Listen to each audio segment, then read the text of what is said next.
اللہ کے نام سے جو بڑا مہربان اور نہایت رحم کرنے والا ہے۔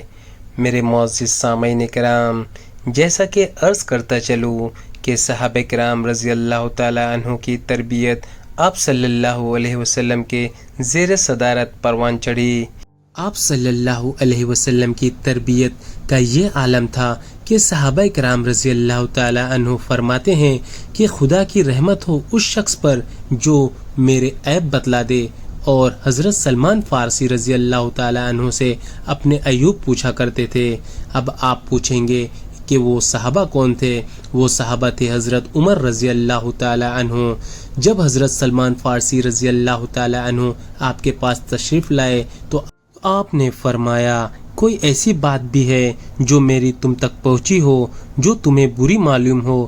انہوں نے عرض کیا، اس سے مجھے معاف فرما دیجئے۔ آپ نے باصرار پوچھا تو انہوں نے کہا، میں نے سنا ہے کہ آپ نے دسترخوان پر 2 سالن جمع کیے اور آپ کے پاس 2 لباس ہیں، ایک رات کا ایک دن کا۔ آپ نے فرمایا، اس کے سوا اور کچھ نہ سنا؟ انہوں نے کہا، نہیں۔ آپ نے فرمایا کہ ان دونوں سے تسلی رکھو، اس کی ایک وجہ ہے اور ایک ہمارا معاشرہ جو دن بدن پذیرائی کی طرف بڑھتے ہوئے جا رہا ہے، اس کی صرف اور صرف واحد وجہ یہ ہے کہ ہم نے اپنے صحابہ کی دی ہوئی تعلیمات اور آپ صلی اللہ علیہ وسلم کی دی ہوئی رہنمائی سے منہ موڑ لیا۔ اس کی صرف اور صرف ایک ہی وجہ ہے کہ ہم نے تعلیمات کو ٹھکرا دیا۔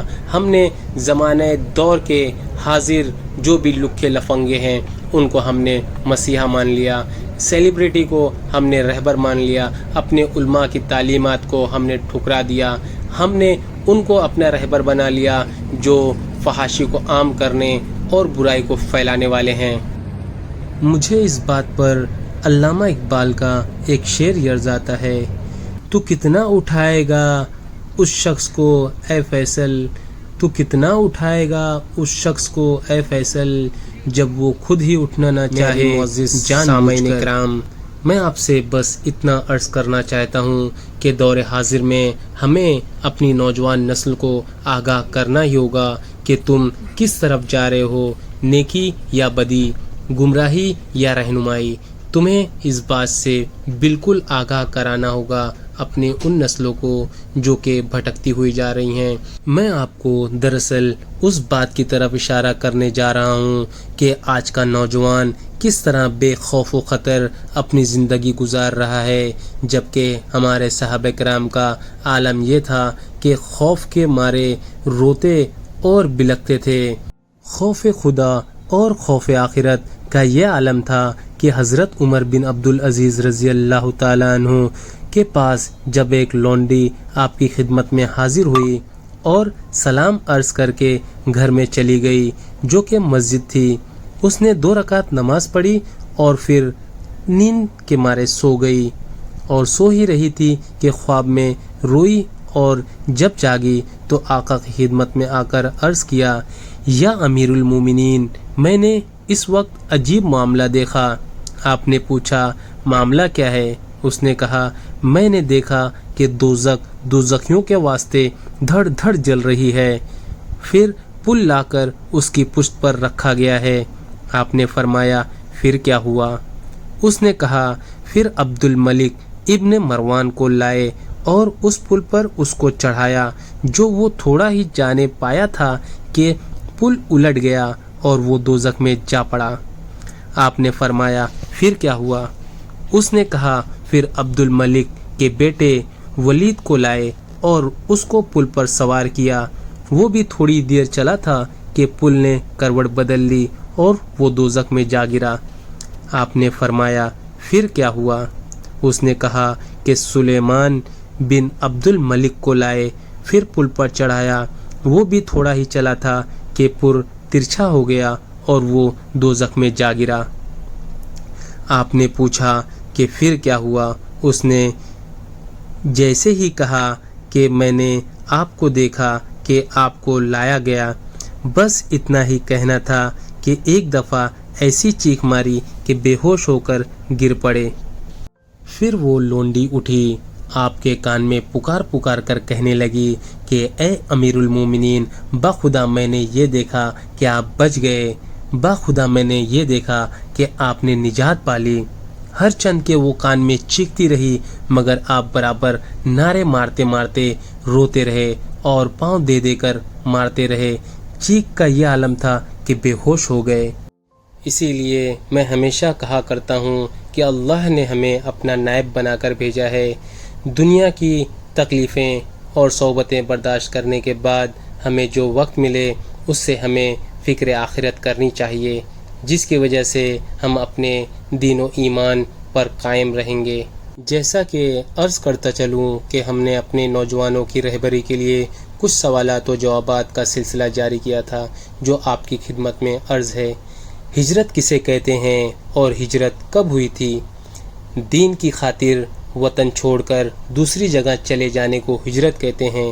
کفار مکہ کی جانب سے اذیتیں دینے پر بحکم خدائے نبی صلی اللہ علیہ وسلم نے 13 نبوی میں مکہ چھوڑ کر مدینہ کی طرف ہجرت فرمائی۔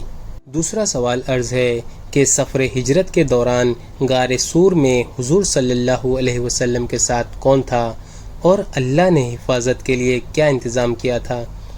جواب: سفر ہجرت میں آپ صلی اللہ علیہ وسلم کے ساتھ حضرت ابو بکر صدیق رضی اللہ تعالی عنہ تھے، اور حفاظت کا انتظام یہ تھا کہ کفار وہاں پہنچ کر بھی آپ کو نہ دیکھ سکے۔ تیسرا سوال عرض ہے: جمعہ کی نماز کب فرض ہوئی اور سب سے پہلے کہاں پڑھی گئی؟ 12 ربیع الاول 1 ہجری کے مطابق 27 دسمبر 622 میں، اور سب سے پہلے مدینہ منورہ کے بنی سالم کے محلے میں حضور صلی اللہ علیہ وسلم نے نماز جمعہ پڑھی۔ چوتھا سوال عرض ہے کہ حج کب فرض ہوا؟ حج 9 ہجری میں فرض ہوا۔ پانچواں سوال عرض ہے: اذان کی ابتدا کب ہوئی اور کس طرح ہوئی؟ اذان کی ابتدا 2 ہجری میں ہوئی۔ کلمات اذان کو حضرت عبداللہ بن زید رضی اللہ تعالی عنہ نے خواب میں فرشتے سے سنا تھا، جس کو اللہ کے نبی صلی اللہ علیہ وسلم نے 5 نمازوں اور جمعہ کے لیے مسنون قرار دیا ہے، اور اذان کے الفاظ توفیقی ہیں، یعنی اس میں کمی زیادتی نہیں کی جا سکتی۔ چھٹا سوال عرض ہے: روزہ کب فرض ہوا اور اس کے منکر کا شرعی حکم کیا ہے؟ روزہ 2 ہجری میں فرض ہوا اور اس کا منکر اسلام سے انکار یعنی کافر ہے۔ ساتواں سوال عرض ہے: حجۃ الوداع میں آپ صلی اللہ علیہ وسلم کے ساتھ کتنے صحابہ کرام تھے؟ حجۃ الوداع میں آپ صلی اللہ علیہ وسلم کے ساتھ 1 لاکھ سے زیادہ صحابہ تھے۔ 8واں سوال عرض ہے: معجزہ کسے کہتے ہیں؟ خدا کے حکم سے اپنی نبوت کی صداقت کے لیے نبی کا وہ کام کر دکھانا جو انسانی طاقت سے باہر ہو معجزہ کہلاتا ہے۔ 9واں سوال عرض ہے: کرامت کسے کہتے ہیں؟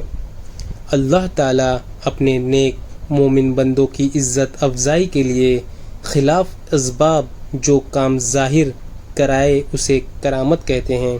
اولیاء اللہ کے ذریعے کرامتوں کا ظہور برحق ہے۔ آخری سوال عرض ہے: کیا ولی سے کرامت کا ظہور ضروری ہے؟ ہر ولی سے کرامت کا ظاہر ہونا ضروری نہیں۔ میرے معزز ساتھیوں، میں آپ سے مؤدبانہ گزارش کرتا ہوں کہ اپنی نوجوان کی رہنمائی اور رہبری کے لیے اس ویڈیو کو زیادہ سے زیادہ شیئر کریں، سبسکرائب کریں اور لائک کریں، تاکہ یہ ویڈیو زیادہ سے زیادہ نوجوانوں تک پہنچے اور ان کی رہنمائی ہو سکے۔ صرف اور صرف مقصد رہنمائی ہے، بس یہ ناچیز آپ کی دعا کا طلبگار ہے۔ اللہ حافظ۔